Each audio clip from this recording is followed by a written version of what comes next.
Railway police की मौजूदगी में भी इंजन के कल पुर्जे चोरी। जलपाईगुड़ी के जयंतपाड़ा इलाके में भारी आक्रोश।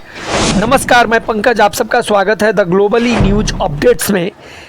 रेलवे सुरक्षा बल आरपीएफ और जीआरपी की मुस्तैदी के दावे के बीच जलपाईगुड़ी स्टेशन के पास खड़ी ट्रेनों के इंजन से तांबा और अन्य कीमती सामान चोरी होने का एक हैरान कर देने वाला मामला सामने आया है। जलपाईगुड़ी स्टेशन के समीप करीब 10 पुराने रेल इंजनों का लगातार हो रही है चोरी की घटना को लेकर के स्थानीय जयंतपाड़ा इलाके में भारी सनसनी और आक्रोश फैल गया है। स्थानीय निवासियों के अनुसार लंबे समय से स्टेशन के पास करीब 10 रेल इंजनों को ला करके खड़ा किया गया है। इन इंजनों की सुरक्षा का कोई पुख्ता इंतज़ाम न होने के कारण चोर लगातार इन्हें निशाना बना रहे हैं। कभी इंजन के दरवाजे तो कभी अंदर लगे तांबे के तार और अन्य कीमती पार्ट्स चोरी हो रही है। यह सिलसिला पिछले काफ़ी समय से नियमित रूप से चल रहा है। इलाके के लोगों ने इस पर गहरी चिंता जताते हुए रेलवे के उच्च अधिकारियों से मामले में तुरंत हस्तक्षेप करने की मांग की है। स्थानीय नागरिकों का कहना है कि जहां ये इंजन खड़े हैं उसके ठीक बगल में ही एक बस्ती है।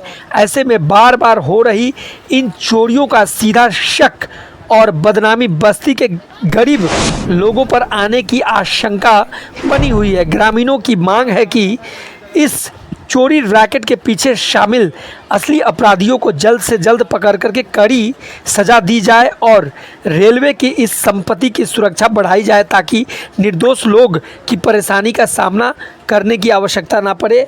आइए इसी से जुड़ा हुआ देखें एक रिपोर्ट और चीज़ों को समझे विस्तार से। आप सभी का दिन शुभ हो।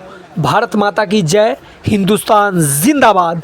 जब कभी भी इस तरह सरकारी चीज़ों का चोरी देखें अगर आप, तो अविलंब प्रशासन को सूचना दे।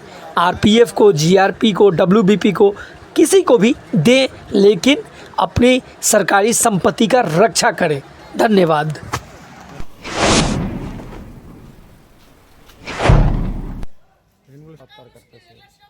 नवजीवन हॉस्पिटल में आपका स्वागत है।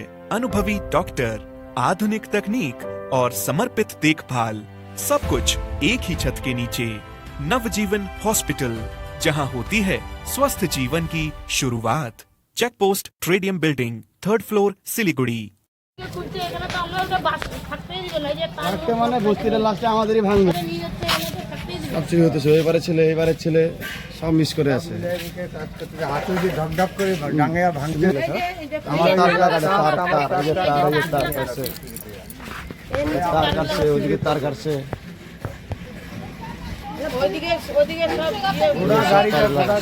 গাড়িটাই ওরা তো